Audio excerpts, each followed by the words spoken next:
Facebook page বা profile আপনারা delete বা ডিঅ্যাক্টিভ করে রাখতে চাইলে কি কাজটা করবেন দেখে নিন ভিডিওর মাধ্যমে। এটা করার জন্য আপনি যেটা ডিলিট করবেন সেটা ওপেন করে এই যে উপরে এই আইকনে টাচ করবেন, করে আপনি হচ্ছে মোট কথা আপনার সেটিংয়ে চলে আসবেন। সেটিংয়ে আসার পরে একটু নিচের দিকে আপনি চলে আসবেন, নিচের দিকে আসবেন। এখানে এভাবে করে কিন্তু আপনি চাইলে আপনার পেজটা ডিঅ্যাক্টিভ করে রাখতে পারেন, আর যদি পার্মানেন্টলি ডিলিট করতে চান সেটাও করতে পারবেন। এখানে নিচের দিকে আসার পরে যে অ্যাক্সেস অ্যান্ড কন্ট্রোলে চলে আসবেন। এখানে আসলে এদের দুইটা অপশন, যদি আপনি ডিঅ্যাক্টিভ করে রাখতে চান এটা হচ্ছে টেম্পোরারি ডিঅ্যাক্টিভ থাকবে, কি আপনাকে খুঁজে পাবে না, পরবর্তীতে চাইলে আপনি আবার এটা লগ ইন করতে পারবেন। এবং পার্মানেন্টভাবে ডিলিট করতে চাইলে এই যে পার্মানেন্ট এই যে ডিলিট এটা দিয়ে দেবেন, ডিলিট পেজ এটা সিলেক্ট করে আপনি এখানে কন্টিনিউ দিয়ে দিবেন। তারপরে এখানে আসার পরে হচ্ছে আপনার এখানে যে before you delete you may be able to have, হ্যাঁ, এখানে হচ্ছে আপনাকে একটা টপিক সিলেক্ট করে দিতে হবে আপনি কেন এটা করতে চাচ্ছেন। I spend too much time on Facebook, বেশি সময় ব্যবহার করছেন। I have a privacy concern, আপনার কোনো প্রাইভেসি কনসার্নের জন্য করতে চাচ্ছেন। I don't feel safe on Facebook, আপনি নিরাপত্তায় ভুগছেন অথবা আপনি নিরাপদ মনে করছেন না ফেসবুকটা সেটা।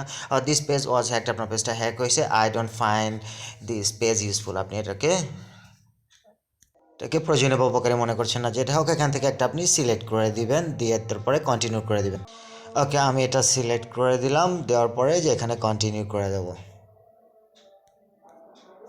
ওকে, কন্টিনিউ দিয়ে দিলাম।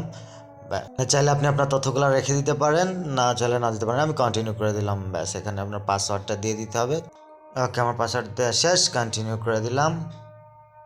দেখেন এবার এখানে মেসেজ চলে আসছে, delete tech solution page and information. এই যে এখানে the following page will be deleted and you will be switched to Tarikul Islam, you can reactive within 30 days by logging in as Tarikul Islam. এবং এটা আমি এখন এখান থেকে ডিলেট পেজে দিলে আমার এটা ডিলেট হয়ে যাবে, এবং আমি যদি 30 দিনের ভিতরে আবার আমার পেজটা লগ ইন করতে চাই তাহলে কিন্তু সেটা আবার ফিরে আসবে। এবং 30 দিন পরে আমি 30 দিনের ভিতরে যদি না লগ ইন করি তাহলে কিন্তু 30 দিন পর এটা অটোমেটিক্যালি ডিলেট হয়ে যাবে। হ্যাঁ, ভিডিওটা ভালো লাগলে আপনারা অবশ্যই শেয়ার করে দেবেন, আর এই ধরনের টিপস পেতে চাইলে আমার আইডিটা আপনারা ফলো দিয়ে রাখুন।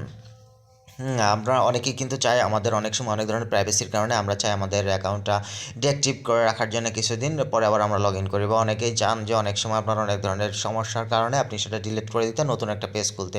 তো আপনারা ভিডিওর মাধ্যমে দেখে নিতে পারবেন কীভাবে আপনারা এটা ডিলিট করবেন। আর যারা ডিঅ্যাক্টিভ করতে চান তারা তো অবশ্যই যে আমি যে অপশনগুলো দেখলাম সেখান থেকে আপনারা ডিঅ্যাক্টিভ অপশনটা সিলেক্ট করে দিবেন।